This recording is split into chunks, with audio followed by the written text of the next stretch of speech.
Hi hello ಎಲ್ಲರಿಗೂ ನಮಸ್ಕಾರ ವೀಕ್ಷಕರೇ, ದೀಪಾ ಸವಿರುಚಿ ಚಾನಲ್ಗೆ ಸ್ವಾಗತ. ಇವತ್ತಿನ ಸ್ಪೆಷಲ್ ಚೆನ್ನ ಮಸಾಲ ತುಂಬಾ ಸುಲಭವಾಗಿ ಸರಳವಾಗಿ ಹೇಗೆ ಮಾಡೋದು ಅಂತ ತಿಳಿಸ್ಕೊಡ್ತಾ ಇದ್ದೀನಿ. ಇದಕ್ಕೆ ನಾನು ಚೋಲೆ ಮಸಾಲೆ ಕೂಡ ಉಪಯೋಗಿಸ್ತಿಲ್ಲ, ಚೆನ್ನ ಮಸಾಲೆ ಕೂಡ ಉಪಯೋಗಿಸ್ತಿಲ್ಲ. ಅದನ್ನು ಉಪಯೋಗಿಸದೆ ರುಚಿಕರವಾಗಿ ಹೇಗೆ ಮಾಡೋದು ಅಂತ ತಿಳಿಸ್ಕೊಡ್ತಾ ಇದ್ದೀನಿ. ನೀವಿನ್ನೂ ನನ್ನ ಚಾನಲ್ನ ಸಬ್ಸ್ಕ್ರೈಬ್ ಮಾಡದೆ ನೋಡ್ತಿದ್ರೆ ದಯವಿಟ್ಟು ಸಬ್ಸ್ಕ್ರೈಬ್ ಮಾಡ್ಕೊಳ್ಳಿ. ಮುಂಬರುವ ಎಲ್ಲ ನೋಟಿಫಿಕೇಷನ್ಗಳಿಗೆ ಪಕ್ಕದಲ್ಲಿ ಕಾಣುವ ಬೆಲ್ ಐಕನ್ನ ಕ್ಲಿಕ್ ಮಾಡಿ. ನಾನಿಲ್ಲಿ 1 ಕಪ್ನಷ್ಟು ಕಾಬೂಲ್ ಕಡಲೆಕಾಳನ್ನ ನೀರಿನಲ್ಲಿ ಓವರ್ನೈಟ್ ನೆನೆಸಿಟ್ಕೊಂಡಿದ್ದೀನಿ. ಅಟ್ಲೀಸ್ಟ್ ಇದು 7 to 8 ಅವರ್ಸ್ ಆದ್ರೂ ಚೆನ್ನಾಗಿ ನೆನಿಬೇಕು. ನಂತರ ಸ್ಟವ್ ಮೇಲೆ ಒಂದು ಕುಕ್ಕರ್ ಇಟ್ಕೊಂಡಿದ್ದೀನಿ. ಇದಕ್ಕೆ ನೆನೆಸಿಟ್ಕೊಂಡಿರೋ ಕಾಬೂಲ್ ಕಡಲೆಕಾಳನ್ನ ನೀರು ಸಮೇತ ಹಾಕೋತಾ ಇದ್ದೀನಿ. ಇದಕ್ಕೆ ಇನ್ನೊಂದು ಸ್ವಲ್ಪ ನೀರನ್ನ ಆ್ಯಡ್ ಮಾಡ್ಕೊಳ್ಳೋಣ. ಕಾಳು ಮುಳುಗೋ ಅಷ್ಟು ನೀರನ್ನ ಹಾಕೊಂಡ್ರೆ ಸಾಕು.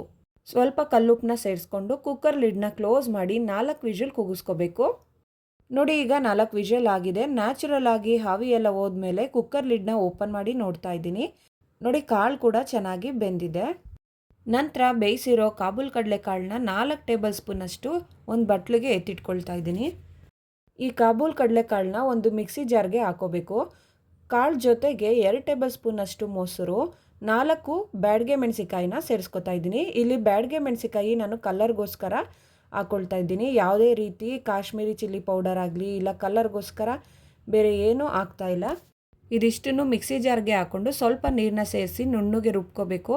ರುಬ್ಕೊಂಡಿದ್ದ ಮಿಶ್ರಣನ ಸೈಡ್ಗೆ ಎತ್ತಿಟ್ಕೊಂಡು ಒಂದು ಪ್ಯಾನ್ ಇಟ್ಕೊಂಡಿದ್ದೀನಿ. ಪ್ಯಾನ್ಗೆ 2 ರಿಂದ 3 ಟೇಬಲ್ ಸ್ಪೂನಷ್ಟು ಎಣ್ಣೆ ಹಾಕ್ಕೊಳ್ತಾ ಇದ್ದೀನಿ. ಎಣ್ಣೆ ಕಾದ ನಂತರ ಪಲಾವ್ ಎಲೆ, ಚಕ್ಕೆ, ಲವಂಗ, ಕಸ್ತೂರಿ ಮೇಥಿ, ಏಲಕ್ಕಿ ಹಾಗೂ ಸ್ವಲ್ಪ ಸೋಂಪು ಆಪ್ಷನಲು. ಕೆಲವ್ರಿಗೆ ಇಷ್ಟ ಆಗೋದಿಲ್ಲ, ಅವ್ರು ಬೇಕಿದ್ದರೆ ಸ್ಕಿಪ್ ಮಾಡ್ಕೋಬೋದು. ನಂತರ 2 ಮೀಡಿಯಮ್ ಸೈಜ್ ಈರುಳ್ಳಿನ ಸೇರಿಸ್ಕೊಂಡು ಫ್ರೈ ಮಾಡ್ಕೋತಾ ಇದ್ದೀನಿ. ಈರುಳ್ಳಿ ಕಲರ್ ಚೇಂಜ್ ಆದಮೇಲೆ 1 ಟೀ ಸ್ಪೂನಷ್ಟು ಶುಂಠಿ ಬೆಳ್ಳುಳ್ಳಿ ಪೇಸ್ಟ್ನ ಹಾಕಿ ಹಸಿ ವಾಸನೆ ಹೋಗೋವರೆಗೂ ಫ್ರೈ ಮಾಡ್ಕೋಬೇಕು. ಈಗ ಹಸಿ ವಾಸನೆ ಎಲ್ಲ ಹೋಗಿದೆ. ಇದಕ್ಕೆ ನಾನು 2 ಮೀಡಿಯಮ್ ಸೈಜ್ ಟೊಮೊಟೊ ಪೇಸ್ಟ್ನ ಸೇರಿಸ್ಕೊತಾ ಇದ್ದೀನಿ. ಈಗ ಚೆನ್ನಾಗಿ ಫ್ರೈ ಮಾಡಬೇಕು. ಈ ಟೊಮೊಟೊ ಪೇಸ್ಟ್ನ 1 ರಿಂದ 2 ನಿಮಿಷಗಳ ಕಾಲ ಫ್ರೈ ಮಾಡ್ಕೊಳ್ಳಿ. ಫ್ರೈ ಮಾಡ್ತಾ ಎಣ್ಣೆ ಬಿಡೋಕ್ಕೆ ಸ್ಟಾರ್ಟ್ ಆಗುತ್ತೆ. ಈ ಹಂತದಲ್ಲಿ 1 ಟೀ ಸ್ಪೂನ್ ಖಾರದ ಪುಡಿ, 1 ಟೀ ಸ್ಪೂನ್ ಧನಿಯಾ ಪುಡಿ, 1 tea spoon garam masala, 1/4 tea spoon ಅರಿಶಿನ, ಸ್ವಲ್ಪ ಕಲ್ಲುಪ್ಪನ್ನ ಸೇರಿಸಿ ಚೆನ್ನಾಗಿ ಮಿಕ್ಸ್ ಮಾಡ್ಕೊಳ್ಳೋಣ. ನಾನು ರುಬ್ಬೋದಕ್ಕೆ ಬ್ಯಾಡಗೆ ಮೆಣಸಿಕಾಯಿ ಹಾಕ್ಕೊಂಡಿದ್ನಲ್ಲ, ನಿಮ್ಮ ಹತ್ರ ಬ್ಯಾಡಗೆ ಮೆಣಸಿಕಾಯಿ ಇಲ್ಲ ಅಂತಂದರೆ 1 ಟೀ ಸ್ಪೂನಷ್ಟು ಕಾಶ್ಮೀರಿ ಚಿಲ್ಲಿ ಪೌಡರ್ನ ಈ ಹಂತದಲ್ಲಿ ಸೇರಿಸ್ಕೊಳ್ಳಿ. ನಾನು ಇಲ್ಲಿ ಮೆಣಸಿನ ಪುಡಿ ಹಾಕೋದನ್ನು ಮರ್ತುಬಿಟ್ಟಿದ್ದೆ. 1/4 ಟೀ ಸ್ಪೂನಷ್ಟು ಮೆಣಸಿನ ಪುಡಿನ ಹಾಕ್ಕೊಂಡು ಮತ್ತೆ ಫ್ರೈ ಮಾಡ್ಕೋತಾ ಇದ್ದೀನಿ.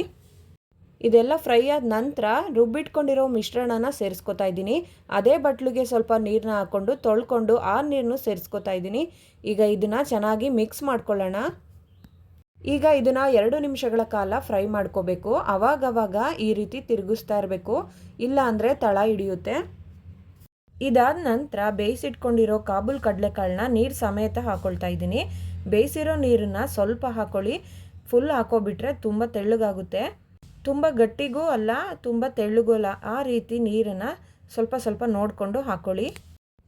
ಈಗ ಉಪ್ಪು ಸರಿ ಇದೆಯಾ ಇಲ್ವಾ ಅಂತ ಒಂದು ಸಲ ಚೆಕ್ ಮಾಡ್ಕೊಳ್ಳಿ. ನನಗೆ ಇಲ್ಲಿ ಉಪ್ಪು ಕಮ್ಮಿ ಇದೆ ಅಂತ ಅನ್ನಿಸ್ತು, ಅದಕ್ಕೋಸ್ಕರ ಸ್ವಲ್ಪ ಕಲ್ಲುಪ್ಪನ್ನ ಸೇರಿಸ್ಕೊತಾ ಇದ್ದೀನಿ. ಇದಾದ ನಂತರ ಒಂದ್ಸಲಿ ಮಿಕ್ಸ್ ಮಾಡ್ಕೊಳ್ಳೋಣ.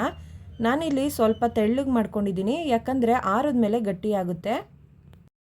ಲಿಡ್ನ ಮುಚ್ಚಿ ಮೀಡಿಯಮ್ ಫ್ಲೇಮ್ನಲ್ಲಿ 5 ನಿಮಿಷ ಬೇಯೋದಕ್ಕೆ ಬಿಡೋಣ. 5 ನಿಮಿಷದ ನಂತರ ಲಿಡ್ ಓಪನ್ ಮಾಡಿ ನೋಡ್ತಾ ಇದ್ದೀನಿ. ನೋಡಿ, ಎಣ್ಣೆ ಎಲ್ಲ ಸೈಡಲ್ಲಿ ಬಿಟ್ಕೊಂಡಿದೆ. ಮಸಾಲೆ ಜೊತೆ ಕಾಬೂಲ್ ಕಡಲೆಕಾಳು ಚೆನ್ನಾಗಿ ಬೆರ್ತಿದೆ. ಕೊನೆಯಲ್ಲಿ 1 ಹಿಡಿಯಷ್ಟು ಕೊತ್ತಂಬರಿ ಸೊಪ್ಪನ್ನ ಚಿಕ್ಕದಾಗಿ ಕಟ್ ಮಾಡಿ ಸೇರಿಸ್ತಾ ಇದ್ದೀನಿ. ಈಗ ಸ್ಟವ್ ಆಫ್ ಮಾಡ್ಕೊಳ್ಳೋಣ. ಈಗ ಚೆನ್ನ ಮಸಾಲ ರೆಡಿಯಾಗಿದೆ. ಹೋಟೆಲ್ನಲ್ಲಿ ಸಿಗೋದಕ್ಕಿಂತನೂ ತುಂಬ ರುಚಿಯಾಗಿರುತ್ತೆ. ಚಪಾತಿ, ಪೂರಿ, ರೊಟ್ಟಿ ಜೊತೆಗೆ ಎಕ್ಸಲೆಂಟ್ ಆಗಿರುತ್ತೆ. ನೀವು ಒಂದ್ಸಲ ಟ್ರೈ ಮಾಡಿ ಹೇಗಿತ್ತು ಅಂತ ಕಮೆಂಟ್ ಮಾಡಿ ತಿಳಿಸಿ. ರೆಸಿಪಿ ನಿಮಗೆ ಇಷ್ಟ ಆಗಿದರೆ ವಿಡಿಯೋಗೊಂದು ಲೈಕ್ ಮಾಡಿ, ಶೇರ್ ಮಾಡಿ, ಸಬ್ಸ್ಕ್ರೈಬ್ ಮಾಡೋದನ್ನು ಮರಿಬೇಡಿ. Thank you.